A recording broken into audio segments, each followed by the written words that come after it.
Putri. Halo, aku Elsia. Halo semuanya, aku Rifaya. Aku Raja Tanda Marino. Are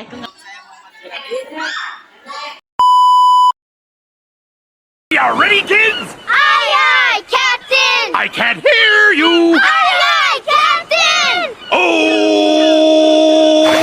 Lagi belajar sejarah? Iya. Mau tahu tentang Pajajaran Sunda? Iya. I got so much.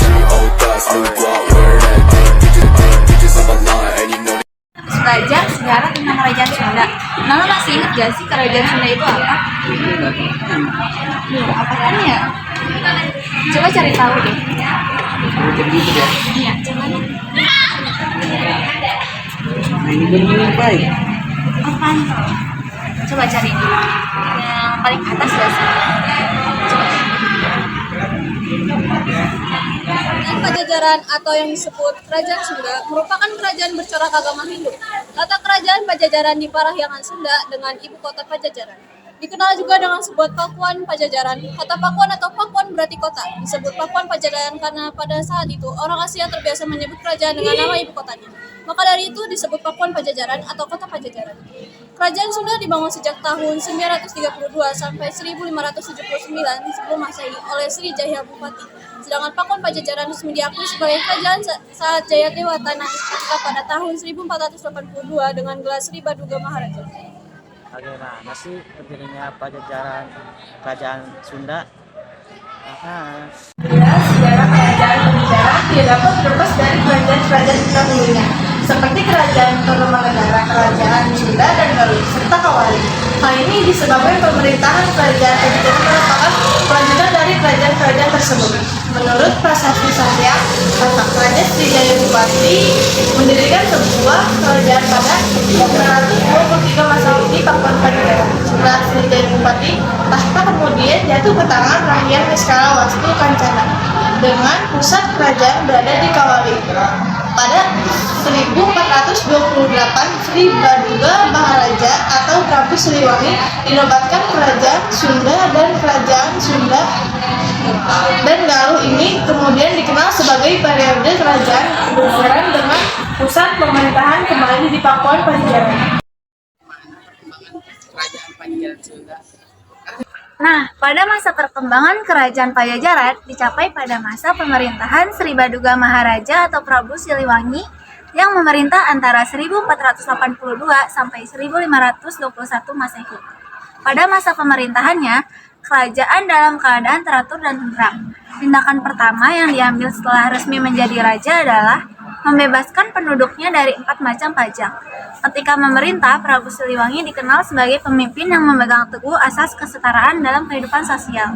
Prabu Siliwangi sempat tidak senang dengan hubungan Cirebon-Demak yang terlalu akrab, tetapi perselisihan mereka tidak berkembang ke arah ketegangan. Menurut sumber Portugis, Kerajaan Pajajaran diperkirakan memiliki 100.000 prajurit dan 40 ekor pasukan gajah. Masih Kerajaan Pajajaran bisa runtuh? Kerajaan ini disebabkan oleh serangan dari Kesultanan Banten pada tahun 1579.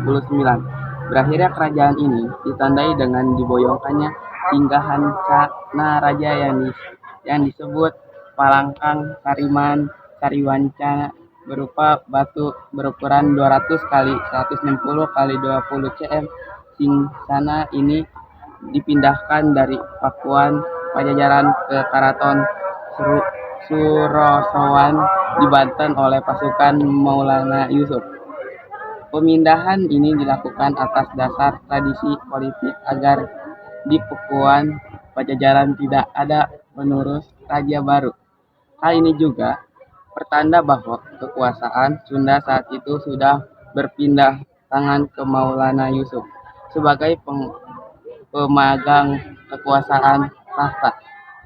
Ada sih raja-raja yang mengikuti di Kerajaan Pajajaran. Para raja yang mengikuti kerajaan Pajajaran di daerah Pakuan pada masa pemerintah Vladimir Jenderal Pajajaran yang berpusat di Pakuan diserang oleh Sultan Hasanuddin, anaknya Maulana Yusuf, yaitu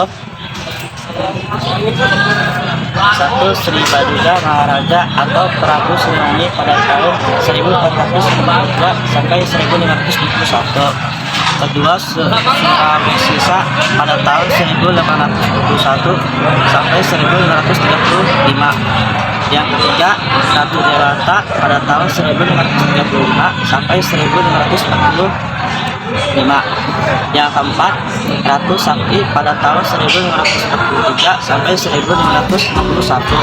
Yang kelima, Ratu Nilakendra pada tahun 1521 sampai 1557. Pajajaran dari masa kejayaan sampai masa runtuhnya kerajaan ini tentunya memiliki peninggalan-peninggalan sebagai bukti eksistensinya pada masa itu. Berikut ini adalah rangkuman peninggalan kerajaan Pajajaran berupa prasasti. Yang pertama, prasasti Cikapundung ditemukan tahun 2010 diduga berasal dari abad ke-14. Prasasti ini berisikan tulisan Sunda kuno dan terdapat beberapa gambar telapak tangan, kaki, dan wajah. Yang kedua, prasasti Huludaya terletak di Kampung Huludaya, Desa Cikalang, Kecamatan Sumber, Cirebon, menceritakan kebijakan Sri Maharaja Ratu Haji di Pakuan Sang Ratu Dewata untuk memakmurkan rakyatnya. Prasasti Pasir Datar disimpan di Museum Nasional. Peninggalan kerajaan Pajajaran ini ditemukan tahun 1872 di daerah Pasir Datar, Cisande, Sukabumi. Yang ketiga, prasasti Perjanjian Sunda Portugis ditemukan tahun 1918 di Jakarta, dibuat untuk perjanjian antara Portugis dan Pajajaran yang diwakili oleh Enrico Lem. Yang keempat, prasasti Ulu Belu ditemukan tahun 1936 di Lampung, daerah Ulu Belu. Meskipun prasasti ini ditemukan di daerah Sumatera, diduga prasasti ini termasuk peninggalan kerajaan Pajajaran abad ke-15 karena terbukti menggunakan bahasa Sunda kuno. Sekian dari kelompok kami, maaf bila ada salah kata. Wassalamualaikum warahmatullahi wabarakatuh.